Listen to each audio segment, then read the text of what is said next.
You're listening to Catholic Family Podcast, Episode 12. Thank you for listening to today's show. I'm Kevin Davis, and I'm very happy to be joined by my BFF, my best friend forever from Denver, Colorado, a guy that I've known since we were knee-high to a grasshopper. We were playing tag and football when we were, 5 or 6 years old back in Denver.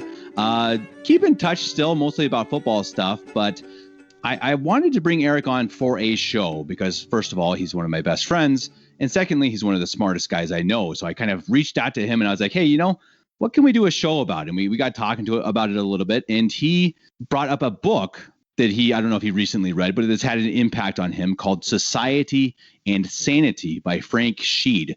It's a very interesting book, and it's what we're going to cover in today's show. Before we do so, and before we bring in Eric, I do want to mention this is a deep topic. This is a topic that might be somewhat controversial.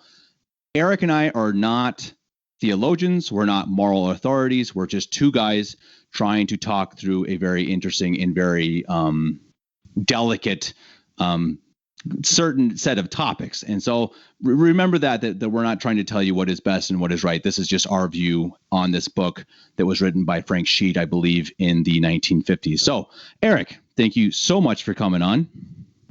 Thanks for having me, Kevin. It's nice to be here. Good to talk to you. You as well, and always with our little bit of a time difference here. I think it's about midday. I'm dark here in Germany. So Eric, I guess the best place to start here is just give me a rough summary. What is the synopsis, the summary for Society and Sanity by Frank Sheed? Yeah. So, like you said, it was written in the 50s by Frank Sheed. I think the publishing date was 1953. And the overall synopsis is just how to look at society from a sane point of view. One of Sheed's biggest things is sanity. Obviously, it's in the title of not only this book, but one of his other books called Theology and Sanity. So he's very big into what is, right? So many things, it's very easy to get caught up on how we want them or what they should be. Sheed is very big into, this is the black and white, this is how it is, and how we can, apply reality, which we see through sanity, to our existence. And so this book in particular is talking about society. So how humans interact, how governments are formed, that level of detail. He breaks the book into three sort of major categories. The first category is looking at man, the raw material of society, as he says, right? So in order to know something, you really have to know what it's made of. If you're truly, to take the sane approach, as Sheed points out.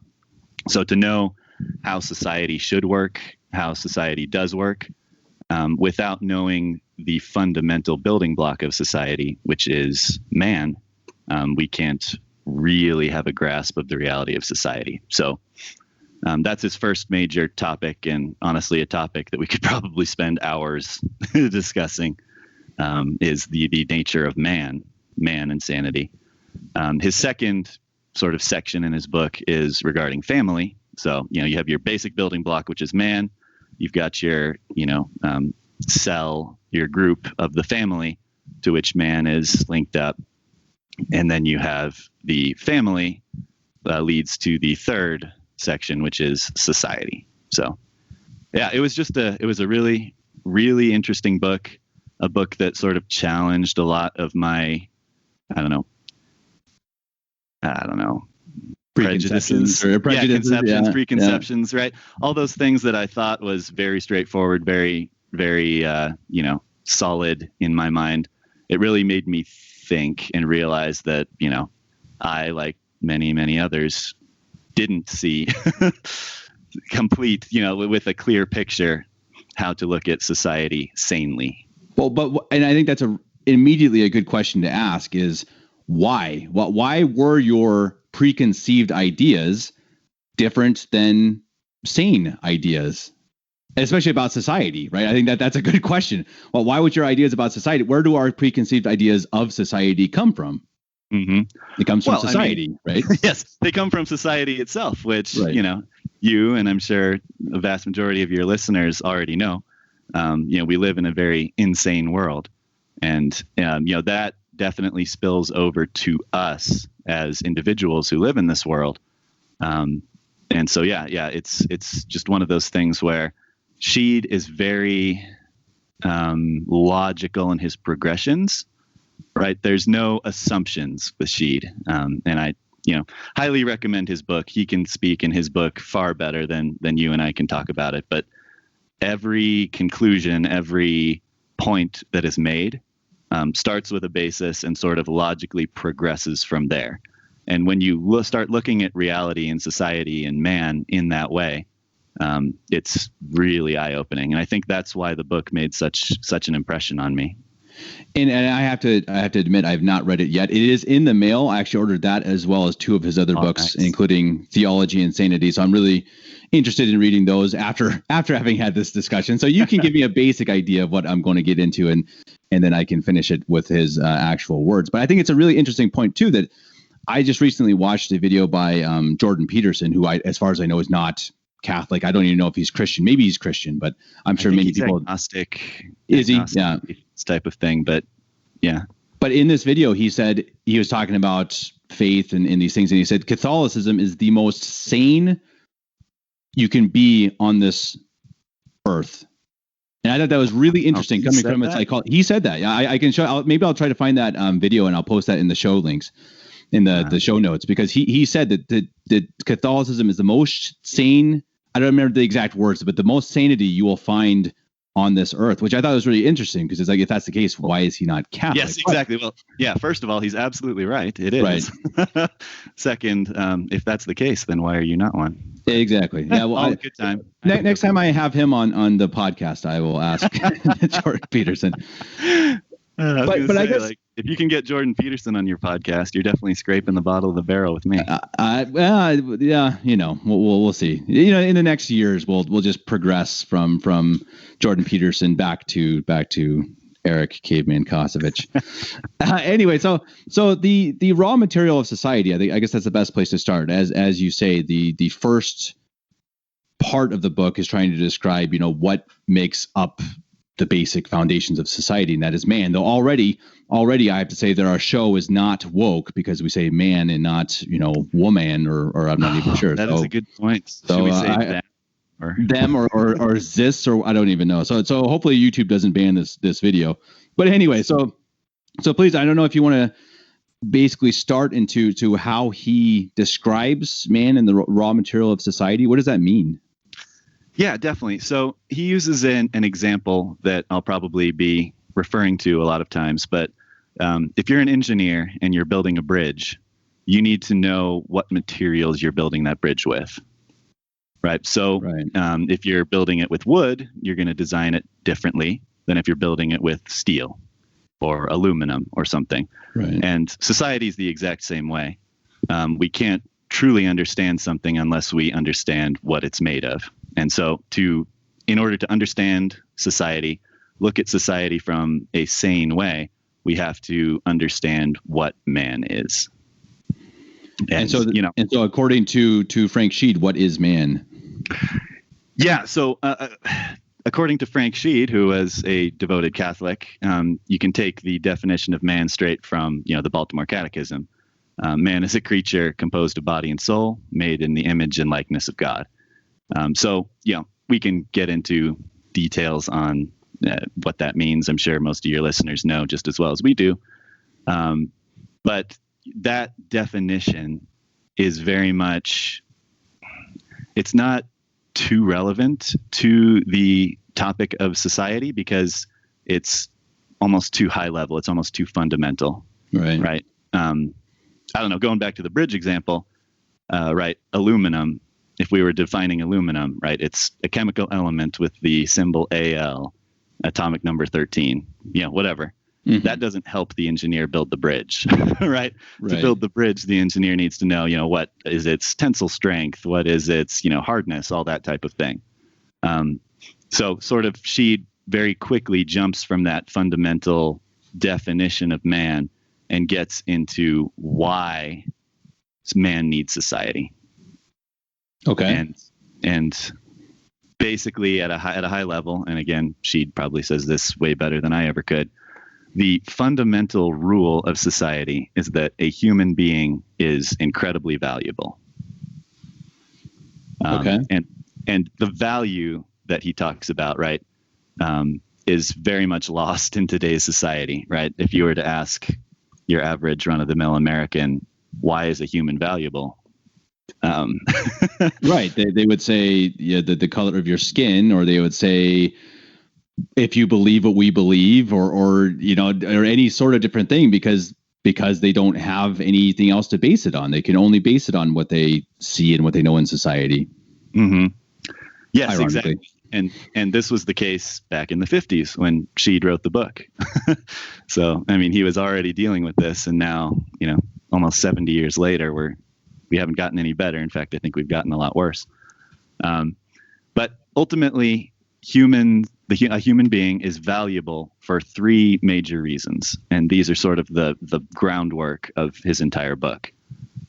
Reason number one is that man was created by God in God's image. Mm-hmm. And there's, that's a bunch of words. Unpacking that, we can look at unpacking that after I list the other two. But man's soul, particularly his body also, but his soul was created in God's image, is sort of the fundamental point there. Number two, man's soul is immortal. It will live forever, and it cannot be destroyed. Right? It will never end. And right. That is, cannot is a strong word, right? If God can do all things. If he wanted to, he could end a soul. But the way he has created human souls and, souls of angels is that they are immortal. Right. Those souls will never end. So that's point two. And then point three, for why humans are valuable, is Christ died on the cross for each individual soul.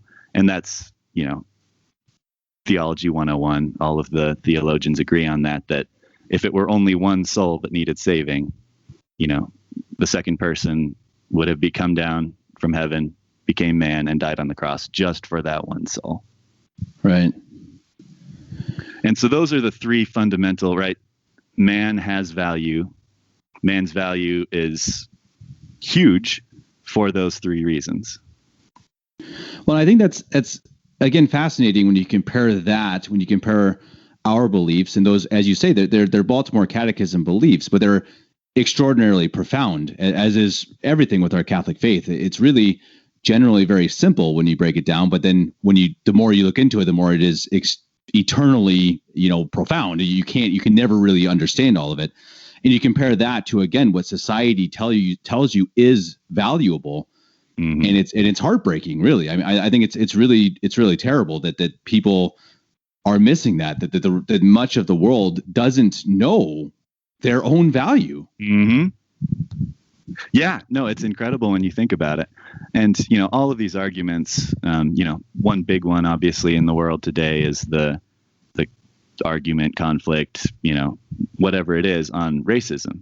Mm-hmm. And how easy it is just to point to someone and say, you're racist, or I'm racist, or, this group is racist, and no, I'm not racist. Right. So taking racism into this, under this lens, right? Right. The example that she gives in the book is, imagine saying to someone, the infinite God became man and died on the cross for you and for me, right? Equally. But my skin color is preferable, therefore I'm superior. Right. Crazy. Does that? Yes. Of course. Right. I mean, you'd be a lunatic to say that and actually believe that. Well, and I think that's interesting too, that you say that obviously it's not just with race either. It's also with any sort of different beliefs, or where any form of where you're from or who you are.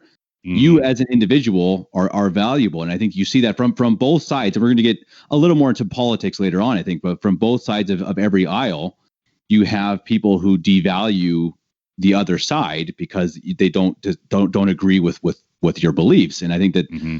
that's an interesting point, that even if you disagree with people, you still have to value people, and that's a very Catholic mentality, which we don't see very often in society.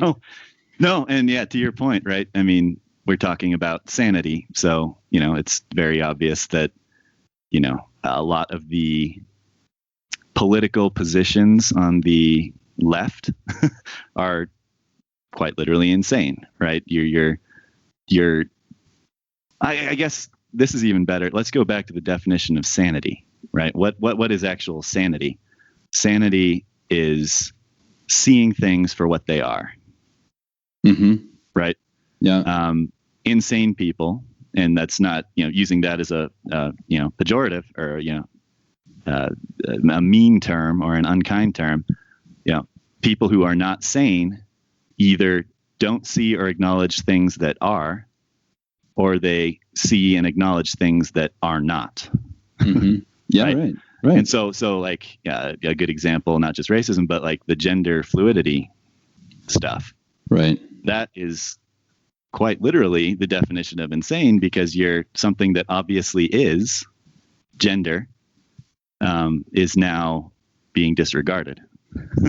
Right. Or look at a baby in the womb. It's obviously, it's very clearly a human being. And when you want it to be, when you want that child, then it is a human being. But when you don't want it, it ceases to become a human being. This is obviously absolutely against sanity. And as you say, I mean, it's some things in our society is very, very obviously, very clearly insane. And but why is that? I mean, I guess what makes that happen? Why is society insane? Why do people tend to insanity? Your guess is as good as mine, man. Right. Let me know if you figure that out. But ultimately, right, I mean, sanity comes down to seeing what is. And if people are already predispositioned to ignore things that already are, such as the existence of God, the primacy of the Catholic Church, that type of thing, it's a slippery slope, right? Right.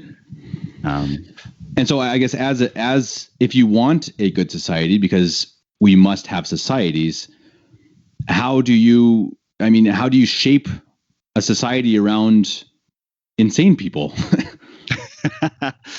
Yes. And that's a very, very good point. Right. And that sort of leads very well into his next point, which is, societies by definition are made up of broken material, right?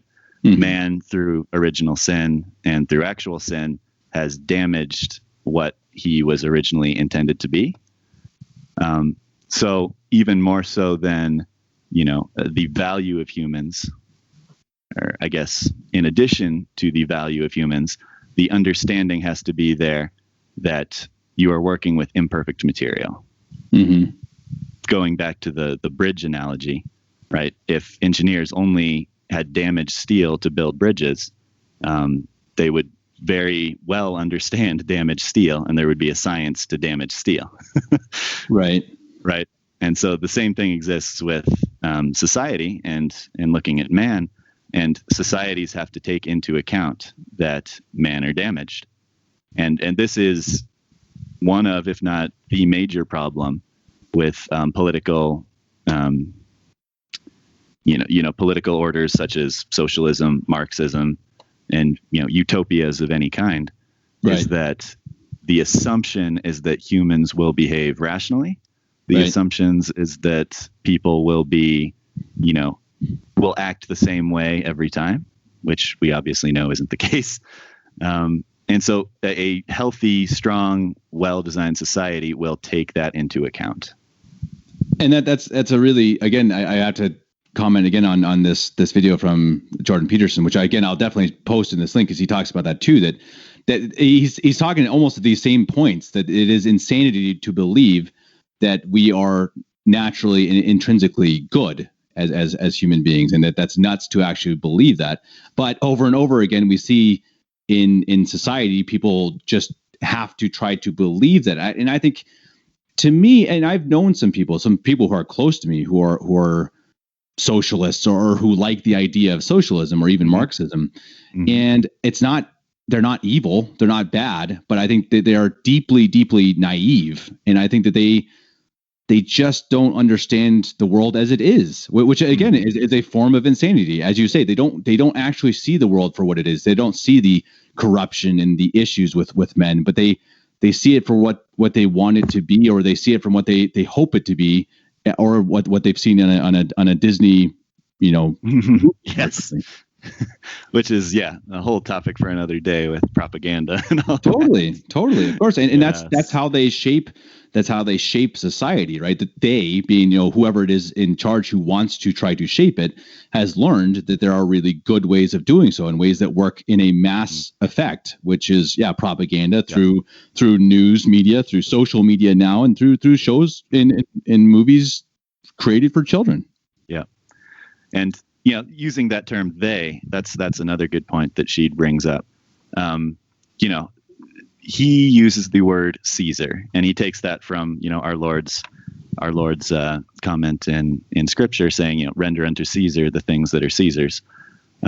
So I'm sure that term will come up, but Caesar in this case can be a totalitarian dictator. It can be an oligarchy. It can be Congress. So when we start getting into the society section of this, I think I'll probably be using that term quite a bit, Caesar. But you're absolutely right? Caesar wants to make life easy for himself. Right. And again, this is putting the cart before the horse, and getting into the section on society. But you're absolutely right? Caesar is also a man, or collection of men. Caesar is also damaged. And so Caesar has to take that into account of his people, but the people also have to take that into account for Caesar. Right. And that's something that Sheed spends a lot of time on is, put yourself in Caesar's shoes, right? You're now the president of the United States, or you're the king of this country. You may have the best of intentions, but you're not going to make everyone happy. And, even with the best of intentions, you're probably not going to do all good things. Right. And you, as well as your people, are made of this defective material. Right. Exactly. It's exactly right. So the defective material is not just what is being made of the bridge, but the bridge makers are built of the same defective material. And I think that's, and you see that through history, that there have been very few leaders who have actually truly led, actually good, what's the word?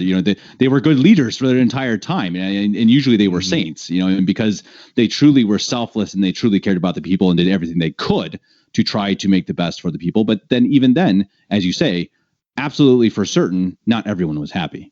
Mm-hmm. Yeah, even from the saints, right? So, exactly. But it's a tough thing, and I think it's hard. It's hard to come to grips with the fact that you cannot have perfect government. Mm-hmm. Yes, you cannot have perfect government. It's while humans are valuable, while humans are made in the image of God, will live forever. Their souls will live forever, and Christ died on the cross for each soul.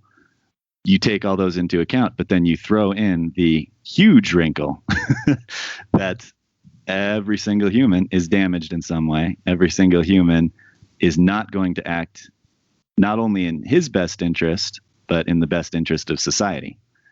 And so that leads to the next point, which is law, right? A healthy, functioning society, regardless of, Caesar, whether he has a lot of power or a little power, laws are fundamental to reality.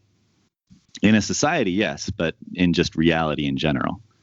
And true freedom comes from understanding and complying with laws.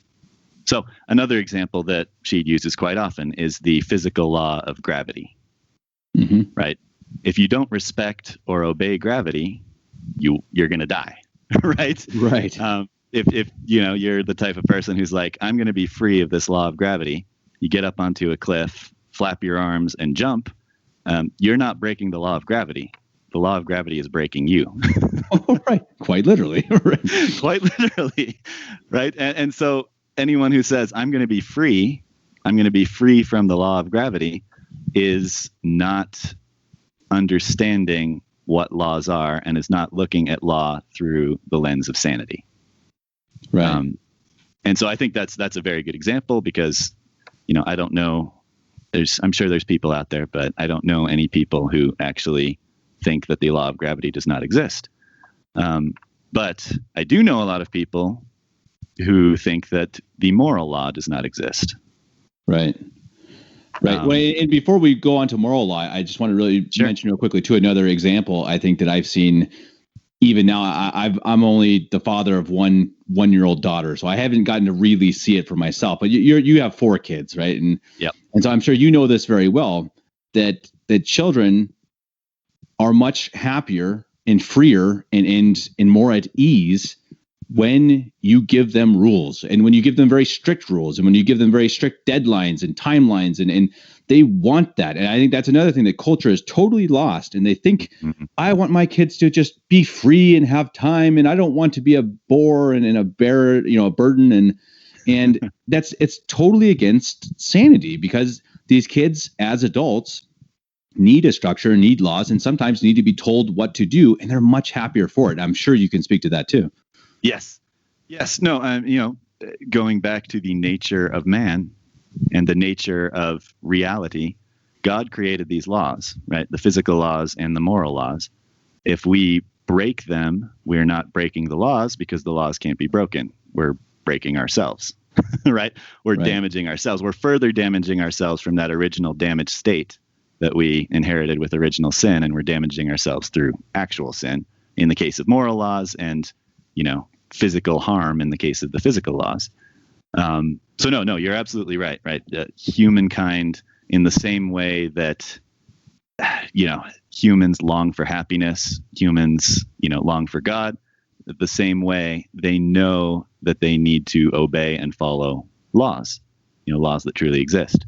And obviously that does not, I'm a red-blooded American, that doesn't flow necessarily into bad laws or, insane laws. But, law is a fundamental building block of reality.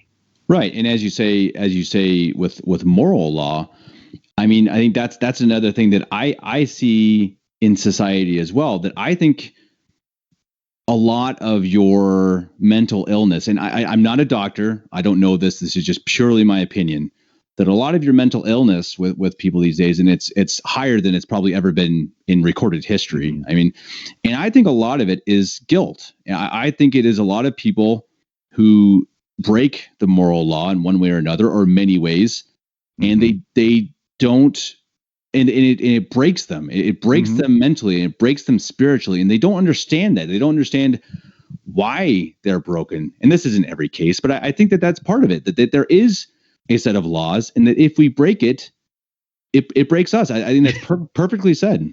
Yes. No, 100% agree with, like I said, we're not theologians. We're not, moral authorities. We're just 2 guys.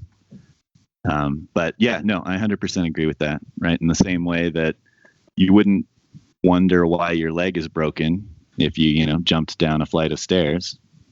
You don't wonder why your psyche is damaged, or you feel that guilt, or you feel that confusion when you break a moral law. Same deal, same boat.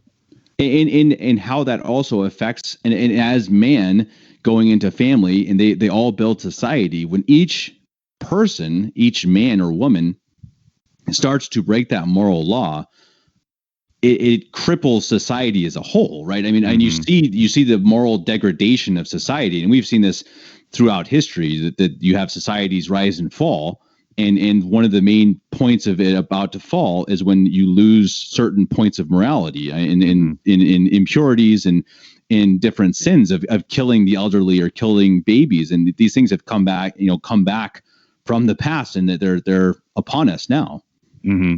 Yeah, no, exactly.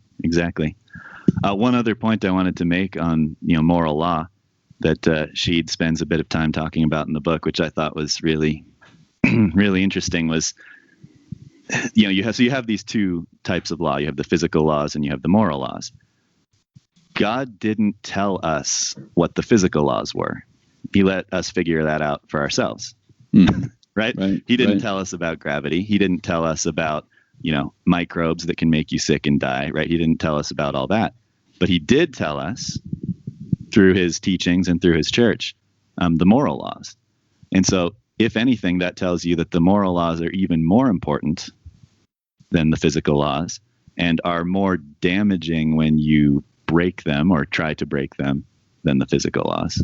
Absolutely. I mean, and I mean, you could just look at people who are physically hurt, say with a broken leg, or people who are mentally, incapacitated, and I think you see it's even a totally different level of pain. And I mean, my grandfather died and he had dementia for many years, and that's a really hard thing to watch. I think it's a whole different level, and obviously that's a totally different subject. But I just mean to try to compare the physical and the mental, and I think that you see, as you say, it's a harder level of things to deal with. Yeah. Yeah. And I guess speaking of my grandpa, very bad segue. But he's family, right? So the second part of Sheed's book is talking about family, the building block of society. And I know that I know you used to tell me in the book some of the things he talks about are a little adult in nature, and I think that you and I are going to skip over that a little bit because I know that we have families listening to this show and teenagers and whatnot. And I think that we can still talk about the relevant issues without having to go through the more mature topics. Yep. Yeah, no, absolutely. Obviously for, the adults and everyone listening, there is a significant part of the moral law that Sheed spends a lot of time talking on because it is so relevant to human nature and society. But suffice it to say, right, God, through Christ and his church, instituted marriage. And it's necessary as an institution to contain basically the moral law, right? Everything you find in marriage and, marriage classes, marriage counseling, the rules and everything applied to marriage is to contain that moral law and teach us how to use it correctly, right? It's almost like, going back to the gravity example, if you were to, have a handbook on what not to do to stay safe from gravity. Right. Marriage is sort of the same thing for the moral law to a very large extent. And so, so moving on from, man, you have the raw material. The next step up in society is the family. I don't know, looking at it from a chemical perspective, if man is the atom, the family is the molecule, and then the molecule is what makes up society. So marriage is necessary as an institution, not only to make it clear how to follow the moral law, but also in obviously making new people for society, as society is made up of people. Right. So. And how important it is to do it the right way. That there's a reason why there's an order and why God ordained to have a man and a woman and husband and wife to procreate and to create children. And there's a reason why there's that structure. For one, as you say, it's kind of the microcosm of society and of the church. I remember taking marriage classes with Bishop Pivarunas for it was a whirlwind. Oh, you got to take marriage classes from the bishop? It was crazy. We visited Omaha, and I said, Your Excellency, we'd love some advice because we're getting married in a couple months. And he's like, okay, yeah, meet me in the classroom. And he gave us like a 2-hour marriage instruction. So I was obviously we had a full instruction from our parish priest here as well. Mm-hmm. But I remember him, or maybe it was our parish priest, Father Heine. I don't really remember, but somebody said, that marriage mirrors, Christ in the church. Mm-hmm. And that's a deeply profound thing that honestly scared me to death. It was really frightening for me because it was like, that's how important this is. This is an institution. It's a sacrament, and it is such a huge part of Catholic society that you really don't want to mess it up. Mm-hmm. Yeah, absolutely. Like no pressure, right? Right. Representing right. Christ. Yeah, that's exactly right. Exactly. And as the father of the family, especially, right, you are representing Christ, and you are the head of the family, and what you say goes, or that's how it should be. And that's a great responsibility, but a beautiful one. And that's the beauty of marriage, that it is hard, and it's scary, but it's extremely beautiful, and it's something that, again, society is doing its absolute best to tear it down. Mm-hmm. Yeah, and whether it's an active tearing down, or whether it's because we've lost sight of sanity, and it's just that's the natural result of that. Yeah, society and marriage have not had a good relationship in the past 70 years since Sheed wrote the book, and arguably didn't have the greatest with it when he was writing the book. Right. Otherwise, he wouldn't have had to write it. Well, and look what's happened to society since you lost. I mean, obviously, several things have happened since the late 1950s. Obviously, you had Vatican II, so you had the church. Pretty much all of your moral authority on earth kind of go away. Now, obviously, of course, the church is still there, but the church, as everyone knew it, the one that everyone looked to, turned and became the enemy. So obviously, that was the biggest issue. But another part of it was right. They turned on the family. They turned into this. This fake equality between men and women, and all these different things of freedom and all the issues of the 1960s. And you see what it's born. I mean, for one, not even just in terms of morality, but just look in terms of society and how much they've lost even monetarily. The amount of money and whatnot that has been lost by the baby boomers who came from this generation, and it's because they messed with the family. Yeah, exactly. And they're still doing it now. I mean, you still see all the time. I mean, look at all these different ways of destroying the little nuclear structure of the family with abortion and with 50% divorce rates and TV shows that promote, immorality and whatnot. Well, and again, right, I don't necessarily. So, and this is, again, an argument for a different day. We know the devil does not like the family, but how active is the intent of the breakdown of the family, right? I personally think that there is a big chunk of the breakdown of the family that just happens because we've lost sanity and we've lost the understanding of what man is and what marriage is, right?